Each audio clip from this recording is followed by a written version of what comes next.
stuff. Every good girl needs a little love. Every block boy needs a little love. If he put it down, I'ma pick it up, up, up. Hit him up. In the truck, got it tucked. He get it up. Pocket stuck all night. I like you ain't gotta say it when you know it's on side. She got everything you want in a nice body, ass fat.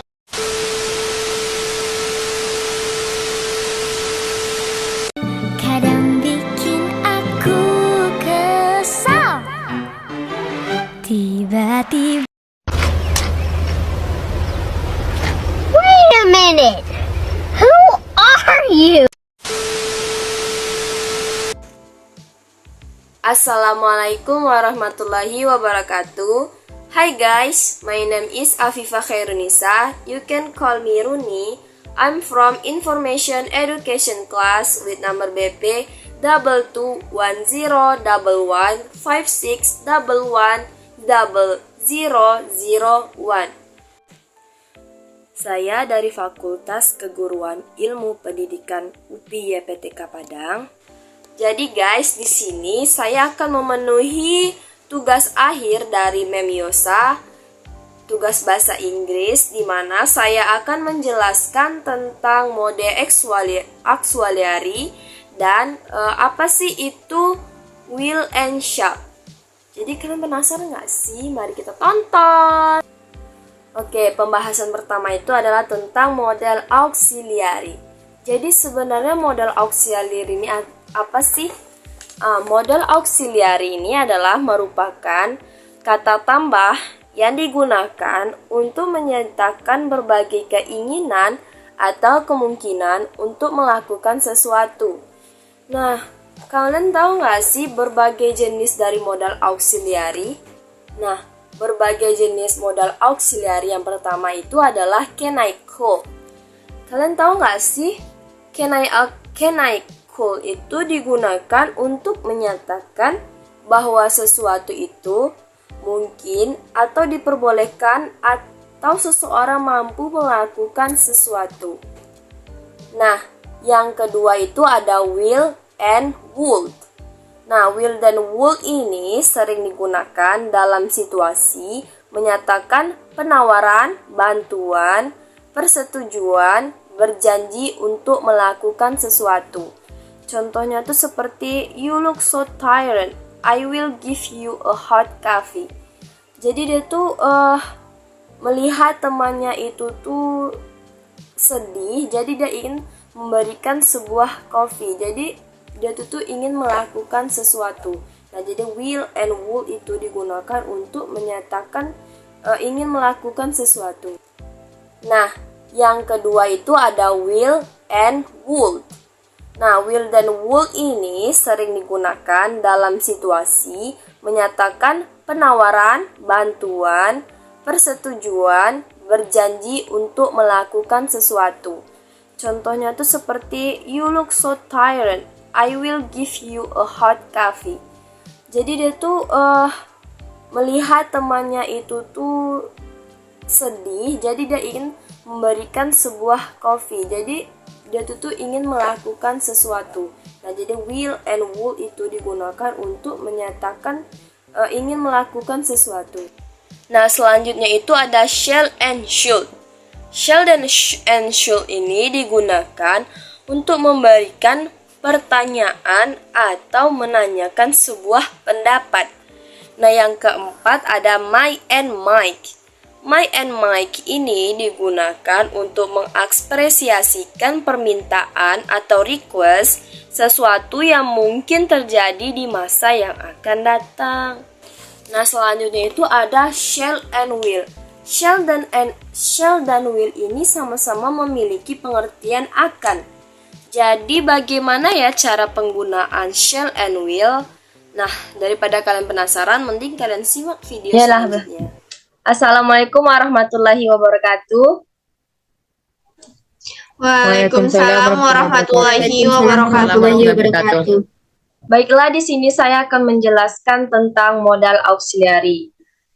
Sebenarnya apa sih modal auxiliary itu? Modal auxiliary merupakan kata kerja tambahan yang digunakan untuk menyatakan berbagai keinginan atau kemungkinan untuk melakukan sesuatu. Jadi ada beberapa jenis dari modal auxiliary. Yang pertama ada di verb 1. Verb 1 ini ada can, terus ada will, shall, must, may. Sedangkan verb 2-nya ada could, would, should, had to, dan might. Yang artinya dari can dan could itu artinya dapat atau bisa. Will and would artinya akan. Shall and should artinya juga akan. Must and had to artinya boleh. Might and might artinya boleh. Kemudian ada beberapa syarat dalam penggunaan modal auxiliary. Yang pertama, penggunaan modal auxiliary pada keterangan waktu masa lampau menggunakan modal auxiliary pada verb 2. Example-nya yang pertama adalah they could speak English last year. Last year ini merupakan menggunakan kata keterangan past atau kata keterangan waktu yang telah terjadi di masa lampau. So, dia menggunakan verb 2 dari modal auxiliary yaitu could. Yang kedua, jika keterangan waktu menunjukkan sebuah kejadian yang masa sekarang, maka jenis auxiliary yang digunakan adalah verb 1. Example-nya, they can speak English right now. Right now ini menunjukkan keterangan waktu yang terjadi saat sekarang. Maka modal auxiliary yang digunakan adalah can atau verb 1. Yang ketiga, jika dia tidak memiliki kata keterangan waktu, maka tidak perlu penggunaan dalam modal auxiliary. Lantas bagaimana perbedaan antara will and shall? Seperti kita ketahui tadi, will and shall itu artinya adalah akan. Jadi bagaimana cara membedakan dalam penggunaan shall and will? Oke, kita masuk ke dalam shall and will. Shall and will itu merupakan anggota dari modal shall and will. Jadi bagaimana cara penggunaan shall and will? Shall and will sama-sama berbeda di future tense atau di masa yang akan datang. Shall and will sama memiliki arti akan. Contohnya, I shall visit you tomorrow, yang artinya saya akan menemuimu besok. I will visit you tomorrow, saya akan menemui kamu besok. Ini memiliki arti yang sama, namun dia menggunakan dua modal auxiliary yang berbeda, yaitu shall and will. Ini merupakan beberapa rumus present perfect yang digunakan dalam shall and will. Dalam kata positif yang kita pertama masukkan adalah subject, shall or will, ditambah verb 1, ditambah object. Untuk yang kata negatif, itu ada subject, ditambah shall or will, ditambah not, ditambah verb 1. Kalau untuk question atau pertanyaan, itu ada rumusnya shall or will yang pertama dahulu, lalu ditambah subject, ditambah verb 1. For your information, dalam penggunaan will or shall, harus dibarengin kata pertama atau verb 1. Tidak boleh verb 2 atau verb 3. Jadi subjeknya itu harus menggunakan verb 1. Oke, kita masuk. Yang pertama adalah shall. Shall hanya digunakan pada subjek I and we. Berarti shall itu hanya digunakan pada subjek dan I dan we. Shall lebih sering digunakan dalam Amerika English untuk menyatakan akan dalam bentuk yang lebih sopan atau formal. Example-nya seperti, shall I visit you tomorrow? Akankah saya mengunjungimu besok? Di sini merupakan kata baku atau kata yang lebih sopan atau formal di dalam pengucapannya. Jadi shall ini digunakan pada subjek I. Shall dalam bentuk negatif yaitu shall not atau shan't. Tetapi kata ini hanya berlaku saat percakapan, tidak berlaku dalam tulisan. Jika kita ingin menuliskan shall dalam bentuk negatif, itu ditulis shall not, bukan shan't. Example-nya, We shall not forget you. Kami tidak akan melupakanmu. Jadi kalau di dalam sebuah tulisan, kita tidak boleh menggunakan shan't, tapi shall not. Namun dalam pengucapan kita boleh menggunakan shan't. Shall juga bisa digunakan untuk membuat janji terhadap seseorang. Contohnya itu, I shan't come late anymore. Saya tidak akan terlambat untuk beberapa waktu ke depan.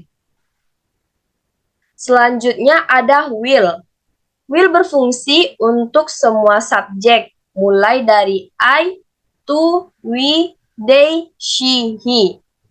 Will biasanya digunakan saat meminta sebuah permintaan. Example-nya, will you open the door? Akankah kamu membuka pintu? Jadi di sini dia mengatakan untuk meminta tolong kepada seseorang membukakan pintu. Jadi will itu digunakan dalam sebuah permintaan. Will dalam bentuk negatif adalah contohnya ada will not atau won't. Example-nya itu ada I won't visit you tomorrow. Will juga bisa digunakan dalam bentuk prediksi. Dia bisa digunakan dalam bentuk prediksi. Contohnya, it's cloudy, it will be rain. Hari ini mendung, bisa jadi hujan. Jadi dia memprediksi kalau mendung itu bakal turun hujan. Jadi will juga bisa digunakan dalam bentuk prediksi. Will juga bisa digunakan dalam bentuk spontanitas, artinya tidak ada planning sebelumnya. Seperti I will buy a car, saya akan membeli sebuah mobil. Tanpa ada perancangan, will bisa digunakan dalam bentuk kata spontan. Ini beberapa contoh dari shall. Yang kata positifnya yang pertama adalah I shall be there to help you. Saya ada di sini untuk menolongmu. Untuk kata negatifnya, we shall not let you down. Untuk kata negatif, shall I help you? Bisakah saya menolongmu? Nah, untuk example will, I hope you will shop at my store tomorrow. Saya berharap kamu akan berbelanja di toko saya besok. I won't play basketball today because I'm sick. Saya tidak ingin bermain basket hari ini karena saya sakit. Will you come to my house tomorrow? Bisakah kamu pergi ke rumah saya besok? Nah, itu beberapa contoh dari penggunaan will and shall. Jadi dapat disimpulkan, shall itu hanya digunakan pada subjek I dan we. Sedangkan will itu dapat digunakan pada semua subjek. Penggunaan shall and will hanya bisa digunakan pada subjek yang verb 1, tidak boleh menggunakan verb 2. Jadi itu beberapa peraturan dari penggunaan shall and will. Shall dan will itu sama-sama memiliki arti akan, namun berbeda cara penggunaannya. Perlu kalian tahu, sekarang sudah jarang orang menggunakan kata shall, orang lebih sering menggunakan kata will. Baiklah, hanya itu yang dapat saya sampaikan. Saya ucapkan terima kasih. Assalamualaikum warahmatullahi wabarakatuh. Waalaikumsalam warahmatullahi wabarakatuh. Nah, begitulah penjelasan dari penggunaan shall dan will. Jadi teman-teman sudah mengetahui kan bagaimana cara penggunaan shall dan will. Shall itu sudah jarang digunakan dan sekarang banyak menggunakan kata will untuk menyatakan sebuah keinginan. Nah, itulah beberapa penjelasan dari shall dan will dari saya. Saya mohon maaf jika saya masih memiliki banyak kesalahan karena saya masih belajar. Saya ucapkan terima kasih karena telah menonton video saya. Assalamualaikum warahmatullahi wabarakatuh. Dadah.